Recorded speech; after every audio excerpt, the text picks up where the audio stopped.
Books Are Good Medicine, a podcast sponsored by the Shakopee Mdewakanton Sioux community, featuring books and other Native American-focused teaching resources. We are your hosts, Odia Wood-Krieger and Allison Waka. Today's episode is centered around the Native American boarding schools operated by the United States government in the 19th and 20th centuries. Hundreds of thousands of Native children were forcibly removed from their families between 1869 and the 1960s. This topic is largely absent from our history books. Children were forced to give up their traditional clothing and hairstyles, punished for speaking their language, banned from practicing their culture, and subjected to abuse and neglect. Many never returned home.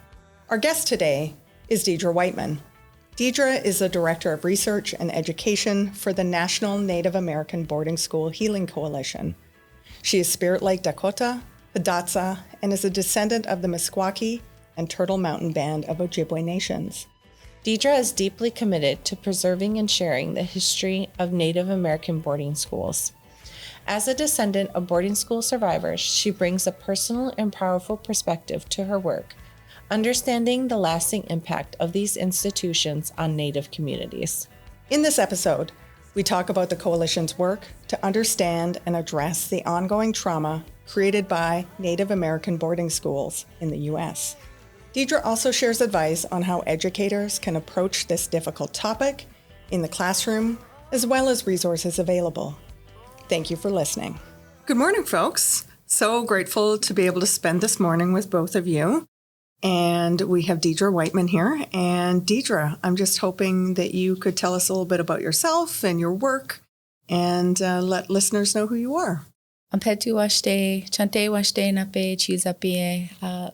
Good morning, good afternoon. My name is Deidre Whiteman. I am the Director of Research and Education at the National Native American Boarding School Healing Coalition, NABS for short. And yeah, I'm happy to be here with all of you. So grateful. And you're used to be from here. Yes. But now you've traveled from afar. You're living in South Dakota right now. Yes. I live in Vermilion, South Dakota. I'm working on my doctorate in education. And I may someday come back again. But I work here in the cities. And so I travel up at least once every other month or so. And then I have a lot of family and friends here. Well, we're grateful that we were able to sneak in an interview with you. And I know whenever I have the great honor of speaking with you, I'm like, are you coming back? Are you coming back? Minneapolis wants you back. So thank you so much for joining us today. And NABS is home is here, yes, right? Yeah. So we're on Franklin Avenue, and we've been here since, I think, 2016 to 2018, one of those times. And yeah, this is our home.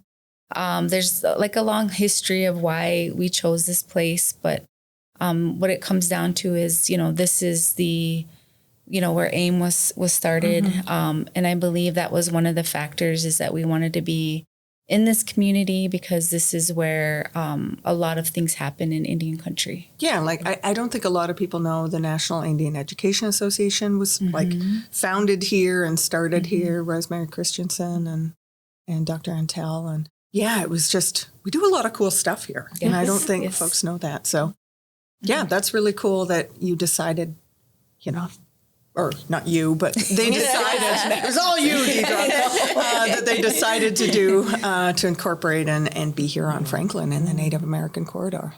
So you've been with NABS how many years now? About 4 years now. Okay. And so I love to recommend your site to folks because I'm sort of like, this is the place that you go to make sure that the content is vetted and that it's safe for use. All the resources are good. You recently came out with a really beautiful map. Could you talk a little bit about what that map is and how people could use it? Yeah, so we have two maps. So we have the PDF map, which is downloadable, and it's kind of hard to read, but if you can scroll in and out. So that map consists of over 500 plus schools that we were able to document and locate information about. Not necessarily the map is, Department of Interior funded. It's there's about 99 schools that were not funded by the Interior that we found so far. And so we thought, we know it's really powerful, and it's just a testament to the impact that colonization had through these institutions. And so we wanted to release something that was more visual, something that could be downloadable. But also the second map is interactive. So you can go in, it's something very similar to what Canada has, where you can go, it's more interactive. You can scroll in and out. You can, type the location, and like you can see if in your area, if there were boarding schools there. And so just the two different maps, just depending on, what you're searching for, what you're looking for, they vary in information. If you want to just see something more visual without, looking at the computer or, scrolling in and out, the downloadable map is a great resource. But if you want to do like a deeper dive into research, the digital map is where you want to start with. Oh, well, if we took a step back, though, and let's say some folks that are listening don't know what boarding schools are, how would you intro that? I know we get asked that a lot, too. And there's really no clear definition. But when I describe what a boarding school institution is, I always lead with, of course, a boarding. I don't really like to say the word school, because when you think of school, you think of, I'm going to go learn, I'm going to have a fun time. So these, what I prefer to refer them as are institutions. Boarding school institutions, they were founded in the 1800s because of these policies that were implemented at that time. Part of that is to basically remove children from their communities, from their homes, from their families, and put them in a place where they can no longer be who they are. That to me is the most basic, level of definition that I have come to in my own personal journey and my family history, just to explain what it is to just everybody else. Because we can go even further with that, but for me, that's just the more broad definition. When I was working with Minneapolis Public, and we would do these teacher professional developments, and we would talk about boarding schools, and a lot of teachers thought they were those bougie ones that people send their kids to learn the school. So when we unpacked it for them, they were like, wait, like these weren't good things? And they were just shocked. And then they got really angry because they didn't learn about it. And they were like, how did I get through teachers college and not learn anything about this? Yeah. By design, there's a reason why they don't know about that. 100%. Yep. So in Canada, we call them residential schools. Down here, we call them boarding schools. Does it matter to you how they're referred to? No. Other than institutions? No. That's good to know. I brought some resources, and I was chuckling because all of the resources I brought today were from Canada. And I was like, oh, there are so many. And we can talk about them later and link them up in the resources. But it just, I just find there are so many more books in Canada that are published on the topic. Yeah. Do you have resources that you recommend to people who are in the learning stage? Yeah. So on our website, we do have a recommended reading list. So we have volume 1 and volume 2. And on there, we kind of break them down from just general information to more personal historical accounts, more personal biography accounts. And then we have, if you are teaching on this information, then we have like a general history, and then we have stuff for students in K through 12. We try to be really mindful of, what kind of material, and if it's, we really want Native books written by Native authors on our page, and because who best to tell our story is us. And so we really try our hardest to put, Native authors on our resource page. And so for, if I would say if I were to learn more about this, that's where I would go. But also one book too that really, and I always refer back to this one, is the book by John Rayner, History of American Indian Education. It really gives a more comprehensive look at the whole picture of how boarding schools, or how when colonization came to this country or this land, how it kind of, it started with the mission schools and then how it evolved into what we now know as the boarding school institutions. So I feel like it's one of the most comprehensive ones. So I highly recommend that one when people want to start learning about it. Is there any like films or documentaries that you would recommend at all? Or I know we were just kind of chatting about that. Yeah. A little bit. So I guess for me personally, when I'm trying to remember back like how I started to learn, only because I'm sure both of you have, in your own family history. Right. I learned more through my family as growing up. But one movie that I always remember is Where the Spirit Lives. Mm-hmm. I don't know if you guys seen that one. Mm-mm. It's like an old 80s movie. Yeah. I was born in the 80s. The old 80s. The black and white film of the 80s. But if you ever have a chance to, to me, that is where I first realized how impactful and how devastating and heartbreaking that experience was, because we were watching it with my grandpa, and my grandpa kept leaving the room while we were watching it. And I remember asking my cousin, why, this is a really sad movie, 8 years old, you can only comprehend so many things. But at that moment, I realized, for me, is where I started to understand what empathy and compassion was, because I could see how it was affecting my grandpa. So for me, that is one of the movies that I feel like demonstrated how these institutions, really came into our communities and took our children, at the beginning stages of this process of boarding school institutions, and just had a really severe impact on our communities. So for me, that's one of the movies that I recommend. I watched it maybe a few years ago as an adult, and it's real different now as I watch it as an adult. But I still remember the feeling how I felt as a kid watching it with my grandpa. So that's one of the movies that I would recommend. With this topic, it's really heavy. Yeah, it is. And it has a huge weight.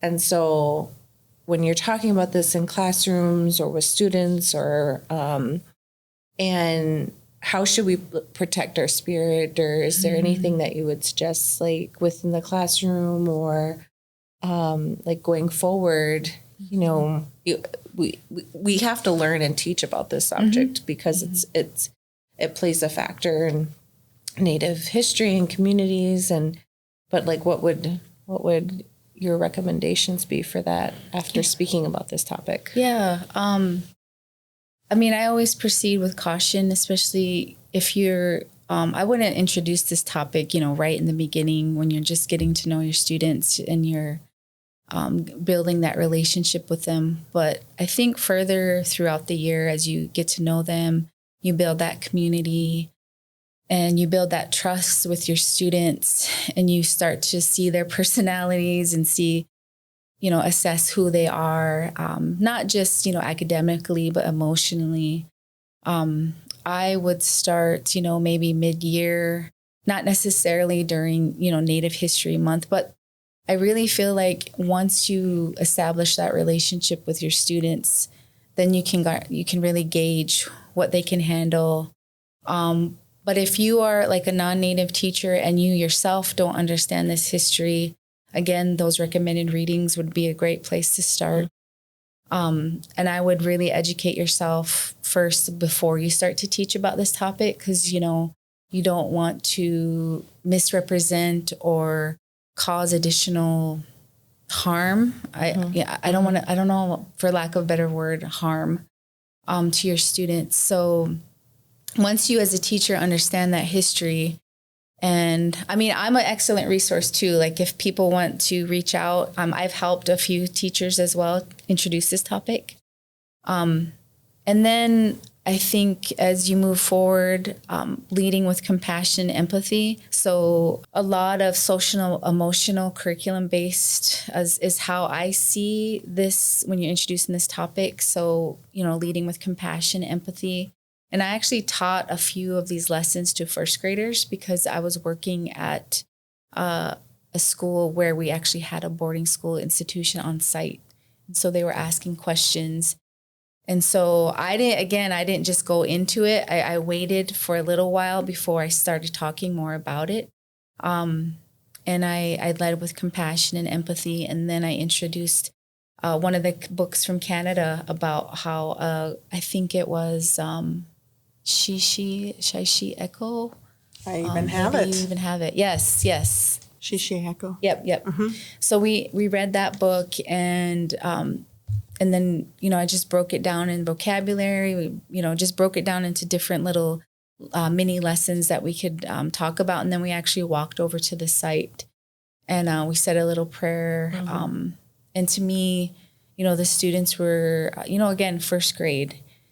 They were just like, I don't want to say blown away, but they were just more amazed and more curious about why that institution came to be. And so that book really helped us have that conversation. It helped us to really talk about this difficult history and made them help them see within themselves too that like we carry some of this this history with us, but we also have to move forward too and keep pushing to be greater than our to do great things in our lives because of what our ancestors went through. Mm-hmm. And so I know that was a long-winded answer, but I try to always proceed with caution or when I'm talking to educators, because I know this is a really difficult subject to present to students, especially the younger ones. Yeah. Mm-hmm. So I think too, you may not know who's Native in your classroom, right? Mm-hmm. And so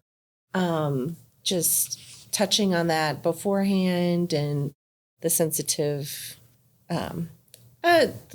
trigger warning kind of just saying that free to step out or take a moment or but I think educating folks on this is very important, right?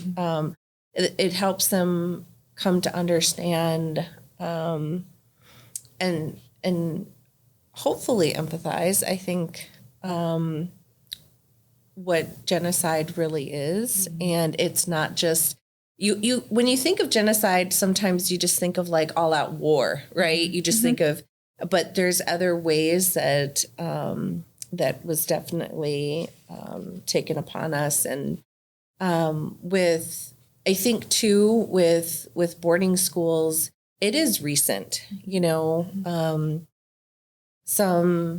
it's not just like 100 years ago. This was still our parents and grandparents and even I even remember an uncle, right? And so it's very recent, it's very fresh still with us, and just being kind to one another and yourself when talking about this. And I think a lot of teachers are scared to get it wrong, so they don't want to do it. And one of the things that I've recommended for teachers is to focus on policy, right? Like let's look at the timeline and what was the intent of this policy. And so, General Pratt, right, created the first boarding school, right? Kill the Indian, save the man. And research shows that,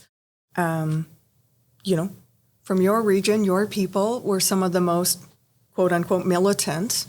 And there was a concerted effort to take children from those Plains tribes who were excellent fighters, right? Because what better way to control a people than to take their children, right? Like it was so masterful in design and warfare. And when you start to unpack that, like what was the purpose of these? Why did we take certain children? Why did we send these, babies as young as 4 years old halfway across the country and not allow them to go home for over a decade kind of thing? Like there was a motive, right? And so I always like to have teachers focus on the policy because I feel like the policy is infallible, right? With so many educators around the country being told like, oh, that's DEI or that's, this or that, or that's subjective. Yep. You can't argue with policy. Yeah, right? definitely. And it may sound like a cop-out, but I just want teachers to be protected, right? I don't want them to get in trouble for that. When we talk about bringing people in with compassion and empathy, I love picture books for that, right? Picture books do a wonderful job of... Even for older grades. Totally. Yeah. Always. Yeah. And, they have a start, they have a finish, and I feel like you can bring people along and try to make sure they're in there safely. Yeah. So I'm wearing my orange shirt today.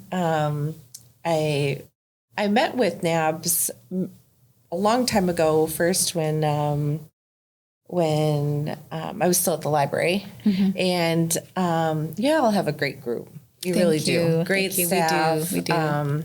I think y'all are a perfect team to really bring this work forward. Yes. And really have to give a shout out to my friend Fallon. Yeah, she's awesome. Yeah. She really is. I think she works on the archives and she's a fellow librarian.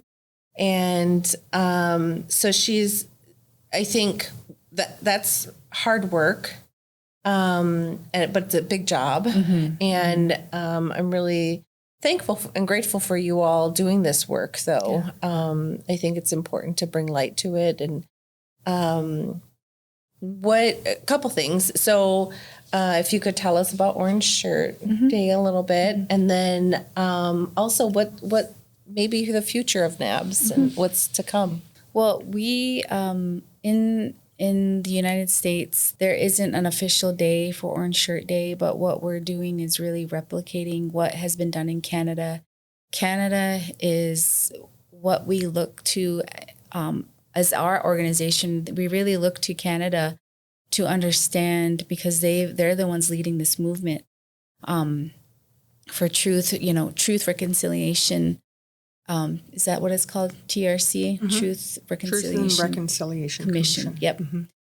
And for us, again, they've just been like the leaders in this movement. And so with the Orange Shirt Day, it was started by a boarding school survivor because of she, was trying to wear an orange shirt, and I believe it was taken away from her.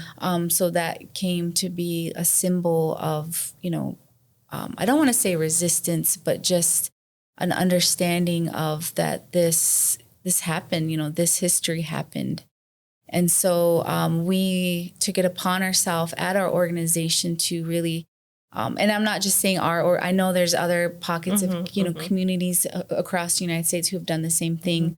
But over the last 5 or 6 years, we've really been trying to, especially here in the state of Minnesota, is to establish a September 30th day, and in honor of, the young relative in Canada, and to recognize that, we are in solidarity with our First Nation relatives in Canada, and that we have very similar experiences. And so to recognize Orange Shirt Day on September 30th is something that we really, strive for. But I know, again, because we are trying to pass our own commission here in the United States, we've met several roadblocks, but we're still trying to actively pursue something similar to what Canada has done here in the United States. And so for us, Orange Shirt Day, it just, it's a recognition, it's an awareness of the genocide that was committed to our ancestors. And so it's really important for us to celebrate. I don't think this year we're going to be doing anything in the Twin Cities, but we are assisting other communities across the United States, because each year it grows and grows. And that's more awareness is being brought to this very important historical event that happened in our communities. And so I think it just brings more awareness, because we get more questions, we get more people wanting to know more about what September 30th is. well, what were the boarding school institutions? So we get more in, during that time, we get more people wanting to know more about it, which is what we want. We want people to talk more about it. Anyone can wear an orange shirt. Yes. Right. Yes. So everyone can do that. Yes. My one sort of on my soapbox is I've seen a lot of Chinese companies copying native designs and then selling shirts under the guise of benefiting communities. So if you are going to purchase a shirt, make sure it's done in a good way. Yes, definitely. But you also don't have to have a custom shirt. You can just wear orange. Yes, definitely. You don't have to spend money. Yep. I think what you said earlier with empathy is so important because I was at Standing Rock not too long ago with the Rebuilders program. And one of the things that the elder said in our group was she was talking about empathy. And she said empathy is a way that we can show respect. Like when we show empathy in our lives, we're showing respect to our ancestors and our future. And so it just was really meaningful to me that empathy just kind of is not just a here and now thing. It's also showcasing like that we're learning from what our ancestors did. And I feel like Orange Shirt Day is us showing empathy for those who have gone through, but also those that struggle today with repercussions of that, right? If I was to say one thing that has been taken, it would be like hugs, right?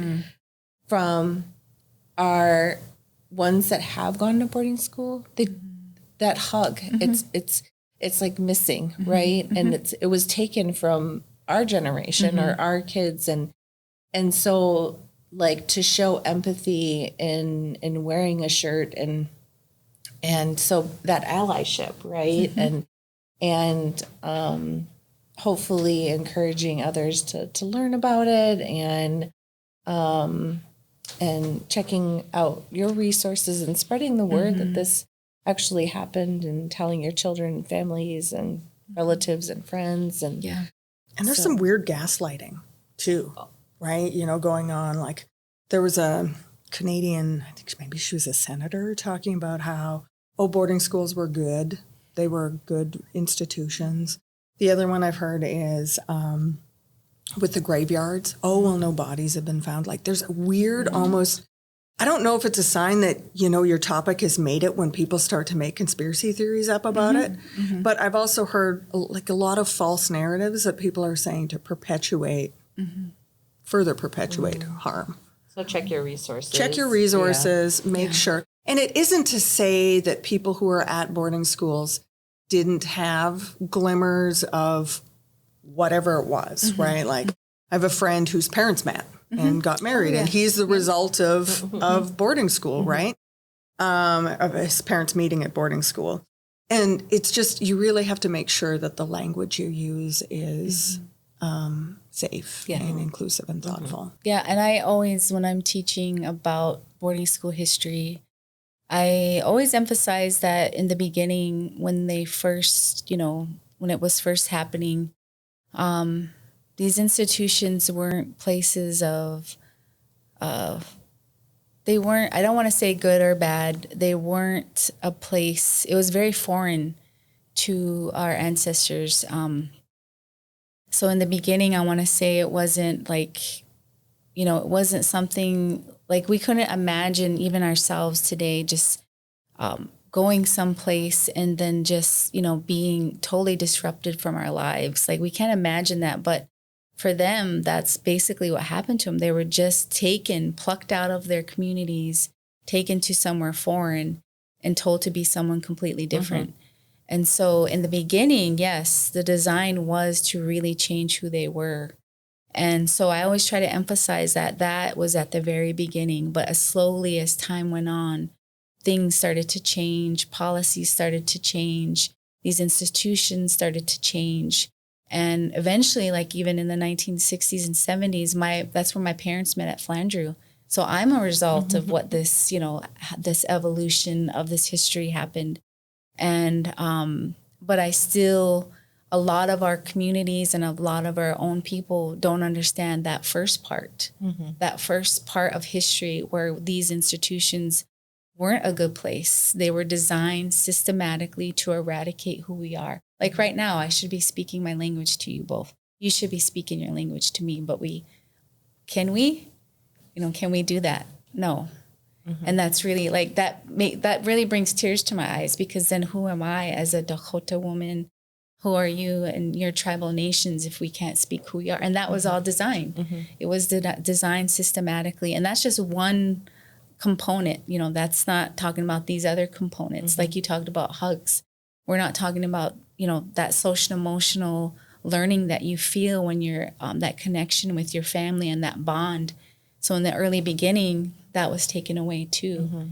And so there's all these components that we can go into. And I know this is a really hard topic, and it's something that's necessary that we all need to understand. And we all need to move through our own histories and our own family histories to figure that out. And I'm not going to, go, talk about, how it is for myself and my family, but it's been hard. It's been hard work trying to unpack this history, to see that my grandpa, my grandma's grandma, and all went to these institutions, and how it's affected me and how I navigate through my life as a Dakota woman, and trying to really make sure that the next generation understands this history, because you can't move forward until you understand it, Exactly. And then how do we heal ourselves? And so trying to teach my own children how to, understand not only that history, but how do we move forward in a good way, and keep moving forward, and again in a more healing and positive way. So we haven't really talked a lot about the healing here. So you mentioned the archives. What's in the archives, and what is some of the programming that you do in communities with survivors? Yeah, so I can talk a little bit about it. I know Fallon would have been great. Yeah. She would have been a great research. Fallon, if you're listening. No, she better be. I know. So I'll quiz her later. I know, yeah. So the archives, again, going back to that number, over 500 institutions that we've been able to find so far, our goal is to find as many of those numbers of institutions and put them in a digital platform, so that boarding school survivors, the general public, can come and access this information. Because right now, from my understanding, is that you have to actually physically go to either these repositories or you have to request, but you have to know exactly what you're requesting, and it's real technical. And so our goal is to really capture as many institution information and make it more accessible to our communities, because that's part of the healing process. It's really powerful to see and read testimonies from people and communities who go and find, like, I found my grandma's student record, or I found my grandpa's picture that I didn't even know that he was a part of, or I've learned so much about my family, I didn't even know they went to this institution. So we hear these stories, and it does make a difference. I am still actively searching for my family's records. And so I hope one day that I'll find them. But for now, I just have, stories passed down, and then just being with my grandparents. So that's part of the whole goal of the archives, is to really upload those and have it more accessible to boarding school survivors and their families. And right now, I believe, and Fallon, again, she'll probably be like, no, that's incorrect. I believe we're about 40. Oh, wow. Around 40 institutions we've been able to find records for and upload. And we're still actively uploading. It's very time consuming too. You have to sit there and actually have people to scan it in. And and then we got to, make sure the information isn't,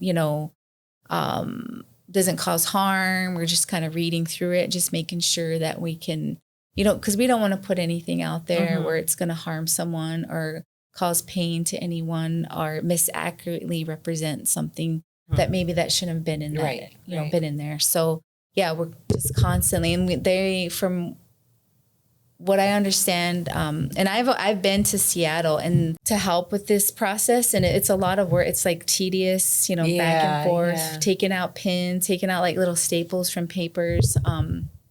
It's not really glamorous, but it is. When I was able to see some of the information, what really struck me is that one of the institutions that out west in the Northwest Territories, and I believe it was between 1900s and the 1920s, what I found is that as I was scanning the application for these students to get into this institution, and one of the requirement is to show how much land they had and how much money they had in their bank account. I was like, who asked for, like, when you're signing up your children, do you get asked that for school? No, you don't get asked that. I mean, not like, not how like where the student is like the whole application process, And so like it just kind of blew my mind why they would ask for like how much land they had. But it was by design again. Yeah. And so that's just one piece that I found was pretty eye-opening and just jarring. Like there was other information that they wanted to, but it's like, wow, it's, I don't understand why they would need that information. It just blew my mind. But that's just one little piece that I was able to be a part of.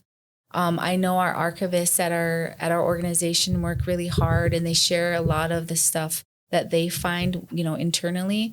And it's just, it just goes to show that, the institutions, the federal policies really anchored themselves into our communities. And it's I don't want to say it's kind of sad. It is sad. It's heartbreaking when you really dig more into these archives. But it's really important for all of us to know and understand. I learned the craziest thing last month. It was a Instagram reel, and it said, "Oh, do you know how the health organization or government determined how much of each vitamin and nutrient you needed?"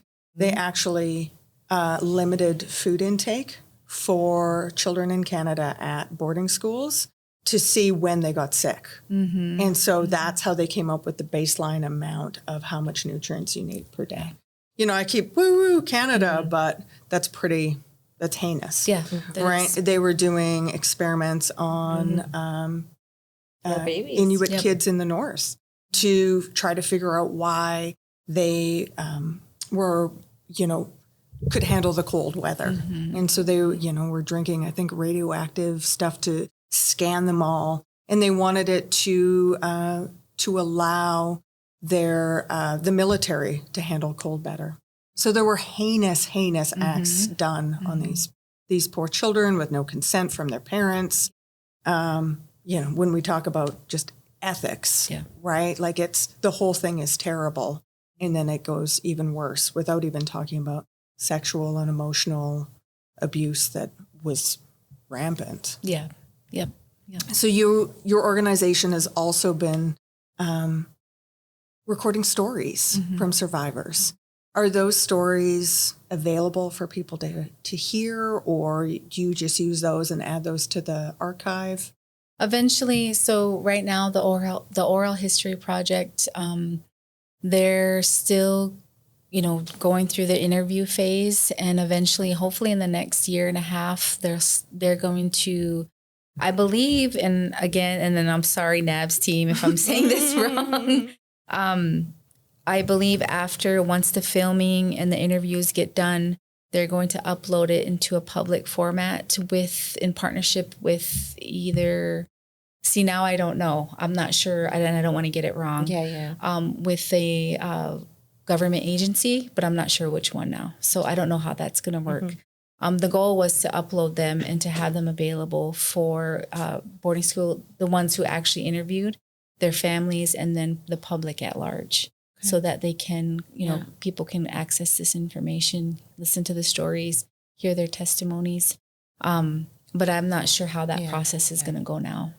And you all do so much. I know you send out gift baskets, and you have like healing circles, talking circles, and I think you did a basket making as well. pottery. Yeah. Pottery. Or it was Yeah. pottery. Yes, yes. I saw Marcy Rendon posted, Yeah. she was part of that. We've had Marcy on the, Yeah. Oh, on the wonderful. podcast. Wonderful. We love Marcy.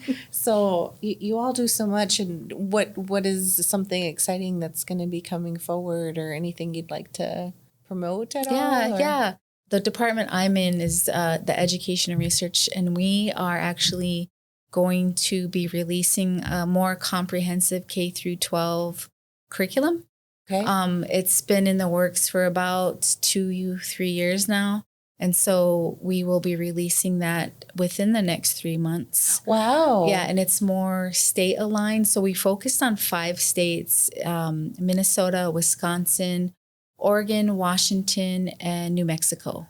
Okay. And so we took all those state standards and we created this curriculum. Nice. So for K through 12, it's it's not going to be as comprehensive. It'll be more like social emotional development, understanding this history, but more from that lens. And you'll be urged to really proceed with understanding your students before you introduce this topic. Then as we go to the upper grades, we do lead with a lot of policy, understanding that historical aspect. And then, I'm just really excited that because it's more comprehensive, they're broken down into 3 different units. So it's over, I want to say if you can stretch it as far as 6 weeks, but you can also make it 3 weeks, a 3-week unit. And so that'll be released within the next coming months. Is there a newsletter, or how people just watch Facebook or the website? So we will be releasing, like if you're on our listserv, so you can join, anyone can join our coalition. It's free. Go to our website. You just fill out the form. And then you'll get access to, again, we'll send out email blasts. We'll post on our social medias. Anything that we're doing in the upcoming months, we try to tend to do it more first with our email listserv and then go to our social media. Okay, wonderful. Yeah. So what is the website? It's just boardingschoolhealing.org. Okay. Nice and easy versus all. Yeah. I always get the whole NABS thing wrong. I know. So is there anything that listeners can do to support your work? Become a coalition member. Actively teach about this history, even if it's just a little bit, if you know just a snippet. The more we talk about it, the more we get, exposure, and the more support we get to. Our ultimate goal is to pass our commission. Again, something very similar to what Canada has done here in the United States. This commission will really take a look at how these policies, how this history has affected our communities on a more larger scale. So I like to really emphasize that in my department, we're only a team of 2. And how many boarding schools did I mention? Yes. Over 500. Yeah. So that is just one little snippet. But this commission, if you look at it at a more broader scale, we're going to have, if passed, and when it's passed, we are going to, open it up to all of our tribal nations to help with understanding this history. And so if you go to our website and we do have a place marker for a commission to understand more about it. So we urge everyone to really please, reach out to your senators, reach out to your representatives to help support this bill. It does make a difference. Yeah. The more we have people reaching out, the more that, your representatives can really take a look at this issue as well. Thank you so much for being on. I think we covered a lot. We did. Yeah. Yes. So you were an amazing guest, and thank you for sharing all the education and one could argue even better than Fallon. Oh, no. Fallon. Just kidding, Fallon. I don't know Fallon, so maybe I will never get to meet them. So. Oh, no, I'm sure you will. She's, I think Fallon, she and I could share a quick story. So she interviewed for a position, and I was on the panel, and I was like, oh my gosh, a native that went to library school. And I kind of the detective hunted her down on Facebook, and I was like, we have to have lunch. And so, ever since then, we're fast friends. And it's like that meme. Are we going to be best friends? No, there you go. I kind of made her at the beginning, but she's wonderful. She had just moved here to the cities and really has been an amazing friend and someone that I think is suited for this position. Mm-hmm. And I think also watching her become the woman that, is leading some of this work is just really beautiful to see. So this organization is on all levels, great leadership and hardworking team. So really thankful for you all. Yeah, thanks for being here. I'm glad. Especially thankful for you for making the trek over. I know it was for work and all the things, but really grateful to put you in the hot seat. I'm glad you were in person. Yeah. I'm just honored you guys asked me. This is one of like a lifelong dream, just to be able to, speak to the public at large about our history and, just be able to tell our own stories. And so I'm just honored that you guys asked me to be here. Yeah, of course. Thank you so much. Thank you. Thank you for joining us for this episode of Books Are Good Medicine. Subscribe to our channel on Apple Podcasts or Spotify. You can also visit our website, booksaregoodmedicine.com, to find episodes and resources or to send us a comment. This podcast is sponsored by the Shakopee, Metawakan Sioux community and produced by Goff Public. Our theme music is Stomp Dance by Blue Dog. The opinions expressed on the Books Are Good Medicine podcast by its co-hosts and guests are their own in their personal capacities and do not necessarily reflect the views of any organization with whom they are affiliated or of the podcast sponsor.